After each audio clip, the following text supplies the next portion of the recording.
বলছি, আমার কথা শুনতে পাচ্ছ স্পষ্ট? হ্যাঁ স্যার, পাচ্ছি। হ্যাঁ স্যার, শোনা যাচ্ছে।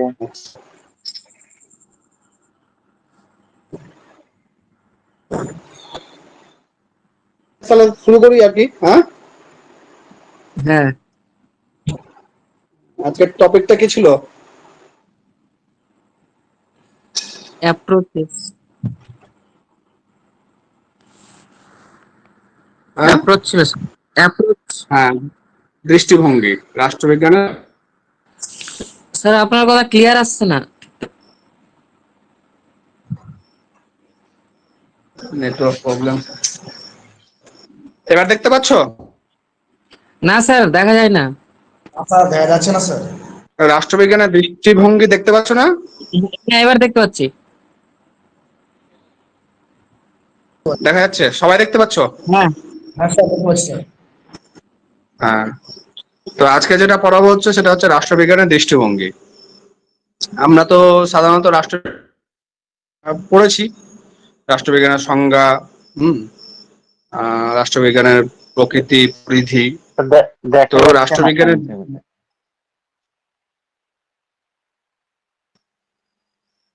দেখা যাচ্ছে না? হ্যাঁ স্যার, দেখতে পাচ্ছি স্যার। হ্যাঁ, দেখা যাচ্ছে। দেখো তুমি নিজের আহ, হুম। তো দৃষ্টিভঙ্গিটা কি? তো যে কোনো বিষয়বস্তুকে এক কথায় দেখার যে মাধ্যম, তাকেই বলছে দৃষ্টিভঙ্গি। তো যে কোনো বিষয়কে ব্যাখ্যা করা, বিশ্লেষণ করার ক্ষেত্রে একটা নির্দিষ্ট দৃষ্টিভঙ্গি অনুসরণ করে। দৃষ্টিভঙ্গি ছাড়া কিন্তু কোনো কিছু ব্যাখ্যা বা বিশ্লেষণ সঠিকভাবে গড়ে তোলা যায় না। তো রাষ্ট্রবিজ্ঞান আলোচনার ক্ষেত্রেও যে কোনো জিনিস, আমি যেটা বললাম প্রথমে, যে কোনো জিনিস যদি আমি স্পষ্টভাবে বুঝতে চাই, তাহলে কোনো না কোনো দৃষ্টিভঙ্গির মাধ্যমে সেটা দেখতে হবে। তো সেই দৃষ্টিভঙ্গিটা এক একজনের এক এক রকম হয়। তুমি একটা জিনিস দেখছো, আর সেই দেখা তোমার দৃষ্টিভঙ্গিতে কেমন হবে, আমারও দৃষ্টিভঙ্গিতে আলাদা হতে পারে, আর একজনের দৃষ্টিভঙ্গিতে আলাদা হতে পারে। এরকম যে কোনো জিনিস ব্যাখ্যা বা দেখা বা বর্ণনার যে বিভিন্ন রকমের একটা দৃষ্টিভঙ্গি থাকে বা বিচার বিশ্লেষণ একটা কৌশল থাকে, সেইটাকে বলা হচ্ছে দৃষ্টিভঙ্গি। তো দৃষ্টিভঙ্গির যে পরিসর, সেটা বৃহৎ ক্ষেত্রেও হতে পারে, আর অল্প বা সামান্য এলাকা হতে পারে। যেরকম সমগ্র মানে আলোচনা হতে পারে। আবার কোনো একটা ক্ষুদ্র পরিসরে বা আঞ্চলিক বিষয়, এই সমস্ত বিষয় নিয়ে যদি তখন আলোচনা হবে, তখন খুব ক্ষুদ্র পরিসরে সে দৃষ্টিভঙ্গি হতে পারে। বড় বা তখন তখন কিন্তু সেটা বৃহৎ আকারে হবে। তো আধুনিক রাষ্ট্রভঙ্গি বলতে সাধারণত কোনো বিশেষ বিষয়ের উপর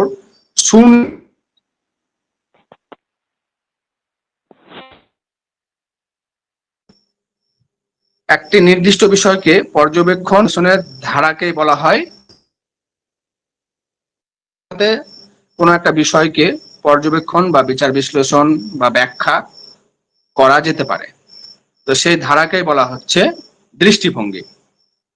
তো এই আধুনিক রাষ্ট্রবিজ্ঞান আলোচনায় নির্দিষ্ট কোনো বিষয় সম্পর্কে তথ্য অনুসন্ধান ও ব্যাখ্যা বিশ্লেষণ করা হয়ে থাকে। আর এই যে রাষ্ট্রবিজ্ঞানীরা পরম্পরাগত যে দৃষ্টিভঙ্গি, সেই দৃষ্টিভঙ্গিতে রাষ্ট্রবিজ্ঞানের আলোচনা একরকম ছিল। সে ঐতিহ্যবাহী দৃষ্টিভঙ্গি বলো, ঐতিহ্যবাহী দৃষ্টিভঙ্গির অনেকগুলো ভাগ আছে, সেগুলো আমি পরবর্তীতে আলোচনা করছি। তো এই দৃষ্টিভঙ্গির মূল বক্তব্য হচ্ছে যে কোনো কিছুর উপর যে আলোকপাত করা বা দেখা করা, যে আধুনিক কালে দৃষ্টিভঙ্গির আগে যেরকম রাষ্ট্রবিজ্ঞান আলোচনার দৃষ্টিভঙ্গি কি একটা পরম্পরাগত, একটা ঐতিহাসিক বা দর্শনগত বা আইনগত পরম্পরা এরকম একটা ছিল। কিন্তু আধুনিক কালে দ্বিতীয় বিশ্ব এরকম রাষ্ট্রবিজ্ঞানে আচরণবাদের উদ্ভব হয়েছে, বা মার্কিন যুক্তরাষ্ট্রের যে বিভিন্ন চিন্তাবিদদের মধ্যে বিশেষভাবে একটা অগ্রগণ্যতা বা আধুনিকতা লক্ষ্য করা যায়। আর সেইখানে আমরা কি দেখতে পাই, যে রাষ্ট্রবিজ্ঞানকে আলোচনার ক্ষেত্রে ভৌত বিজ্ঞান বিভিন্ন পরীক্ষামূলক পদ্ধতি গ্রহণ বা বিভিন্ন রকম তথ্যাদি বা গণিত শাস্ত্রের মতো আলোচনা, এরকম ভৌতবিজ্ঞান, জীবনবিজ্ঞান, গণিতের মতো আর প্রয়োগ করা শুরু হয়। আর এর ফলে যে নতুন নতুন দৃষ্টিভঙ্গির, আমাদের একটা প্রশ্ন আছে যে অ্যাপ্রোচ, দৃষ্টিভঙ্গির ইংরেজি শব্দ হচ্ছে অ্যাপ্রো, বলতে বোঝায় এক ব্যাপক দৃষ্টি, মেথড মানে হচ্ছে একটা টেকনিক, একটা পদ্ধতি। অ্যাপ্রোচ মানেও দৃষ্টিভঙ্গি, আর মেথড হচ্ছে একটা নির্দিষ্ট, একটু পার্থক্য আছে। রাষ্ট্রবিজ্ঞান যখন ব্যাপক কিছু আলোচনা করা হবে সেটা বলছে অ্যাপ্রোচ বা দৃষ্টিভঙ্গি, আর সে আলোচনার পদ্ধতি বলা হচ্ছে মেথড।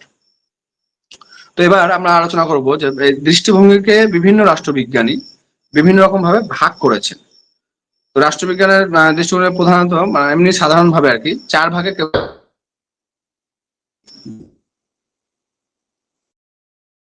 দৃষ্টিভঙ্গি, দৃষ্টিভঙ্গি, মার্ক্সীয় দৃষ্টিভঙ্গি। আবার মূল্যমান,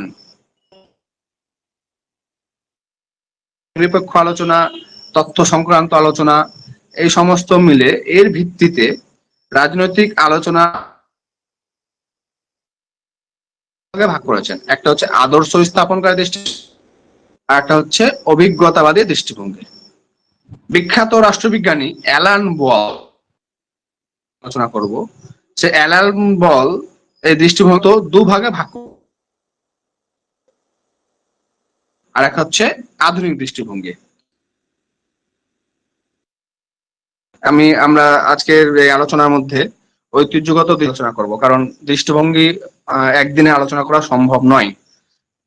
রাষ্ট্রবিজ্ঞানের দৃষ্টিভঙ্গি আলোচনা করতে হলে 2-3টে ক্লাস লাগবে। তো যাই হোক, আমরা এখানে মূলত কয়েকটা ভাগে ভাগ করে আলোচনা করব। ঐতিহ্যবাহী দৃষ্টিভঙ্গিটা আজকের এই ক্লাসের মাধ্যমে আলোচনা করব। পরবর্তীতে আচরণবাদী দৃষ্টিভঙ্গি, উত্তর আচরণবাদী দৃষ্টিভঙ্গি, মার্ক্সীয় দৃষ্টিভঙ্গি, এরকম কয়েকটা দৃষ্টিভঙ্গি আমরা আমাদের এই আলোচনা করব। পরে নেক্সট সেটে যখন ক্লাস নেব তখন এই ছাড়াও কিছু দৃষ্টিভঙ্গি আছে, সেগুলো আলাদা করে আমরা আলোচনা করব। সবাই শুনতে পাচ্ছেন? হ্যাঁ স্যার স্যার, শুনতে শুনতে হ্যাঁ পাচ্ছি, শুনতে পাচ্ছি। কিন্তু কেটে কেটে আসছে কথাগুলো মাঝে মধ্যে। এমনি বোঝা নেটওয়ার্ক যাচ্ছে? ইস্যুস দেখাচ্ছে। এমনি বোঝা যাচ্ছে হ্যাঁ, কিন্তু নেটওয়ার্ক। নেটওয়ার্ক ইস্যুস এমনি দেখাচ্ছে। বই যাচ্ছে। আচ্ছা আচ্ছা, ঠিক আছে, আজকের মতো কষ্ট করবো না। স্যার আমি তো স্যার স্ক্রিনই দেখতে পাচ্ছি না, আমার কোণার মধ্যে ছোট্ট স্ক্রিন এবার দিছে। আজকে যে শুনতে পাচ্ছ? নেটওয়ার্ক ইস্যুস দেখাচ্ছে, নেটওয়ার্ক ইস্যুস দেখাচ্ছে, নেটওয়ার্ক প্রবলেম, মানে কেটে কেটে আসছে আওয়াজ। এমনি বোঝা যাচ্ছে কি? হ্যাঁ এমনি বোঝা যাচ্ছে কিন্তু কেটে কেটে আওয়াজ আসছে। মাঝে মাঝে আওয়াজটা কেটে কেটে আসছে। আসলে এখানে যেখানে আছি নেটওয়ার্কের সমস্যা মনে হচ্ছে।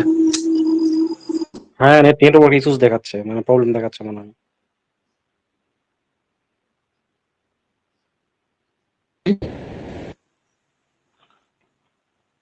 কি করবো, বন্ধ রাখবো? সেটা বুঝতে পারছি না তো। স্যার করেন স্যার। স্যার কন্টিনিউ করেন। না, তাহলে তাহলে কাজটা তাহলে করা যেতে পারে, বা দিনের বেলা যদি করা দাদা যায়। কিন্তু আওয়াজটা না কেটে কেটে আসছে, ওটাই প্রবলেম একটু। বোঝা যাচ্ছে কি এমনি, মানে আমি যেটা বোঝাতে চাইছি সেটা বোঝা যাচ্ছে কিনা? হ্যাঁ কেটে কেটে আসছে খুব কথাগুলো।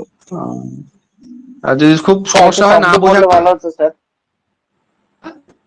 স্যার আজকের মতো করিয়ে দেন, অন্যদিন না হলে ভালো হতো। সবাই কি বলছে? হ্যাঁ করেন স্যার। করেন স্যার, ক্লাস করেন স্যার। আর কি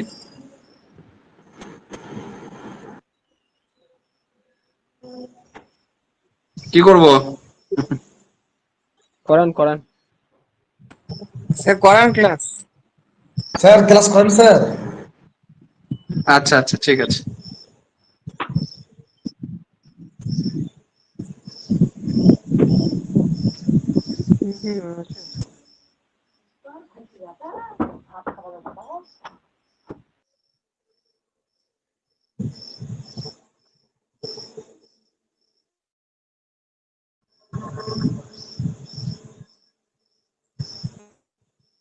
দেখতে পাচ্ছ? হ্যাঁ স্যার পাচ্ছে। হ্যাঁ স্যার ভালো হচ্ছে।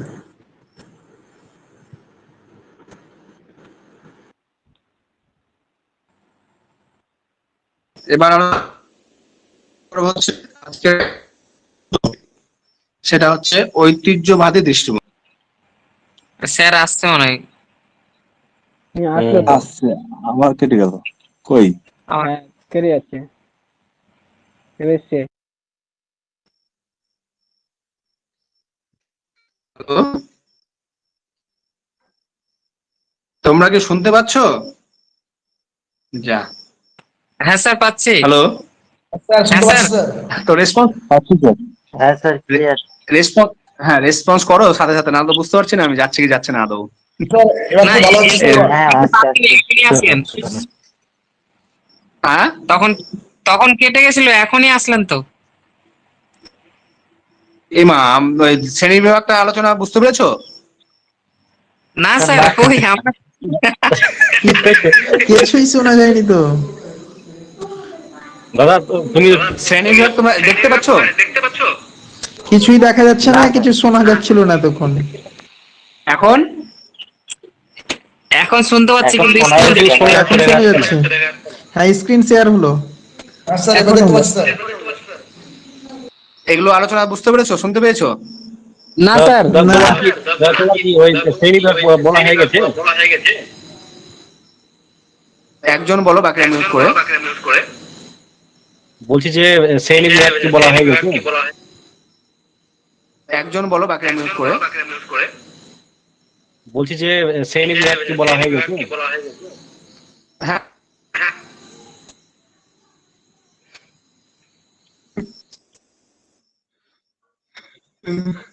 শোনো স্যার আজকে গুগল মিটটাই ভালো ছিল। দাদা আজকে ছেড়ে দাও। আর আমাদের চলে যাবে। স্যার গুগল মিটটাই ভালো ছিল। নেটওয়ার্কের প্রবলেম। না না না, অ্যাপের সমস্যা নাই, বলছি অ্যাপের কোনো সমস্যা নাই। হুম, আমি যেখানে আছি এখানে নেটওয়ার্কের প্রবলেম আছে। ও আচ্ছা আচ্ছা। ও আচ্ছা আচ্ছা। কোনো কিছু ডাউনলোড না, এই অ্যাপটা খুব সুন্দর আমি শুনেছি। বা কালকেও একটু ট্রায়াল করছিলাম একজনের সাথে, তো সেও তো বেশ সুন্দর হচ্ছিল।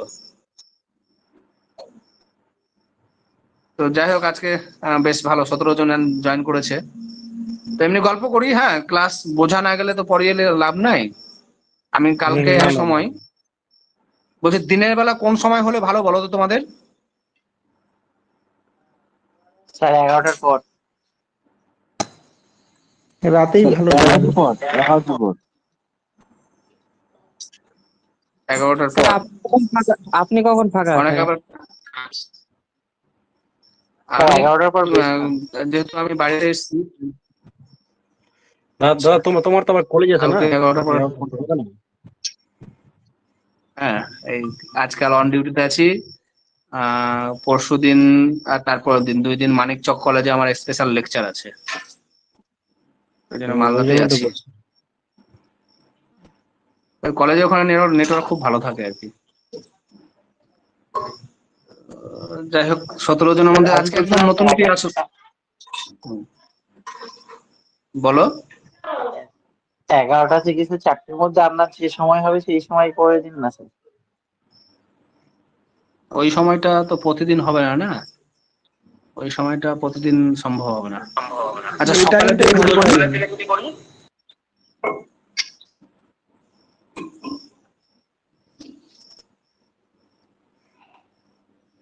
না আমি কলেজে ওখানে চলে গেলে আবার অসুবিধা হবে না, ওখানে নেটওয়ার্ক ভালো থাকে।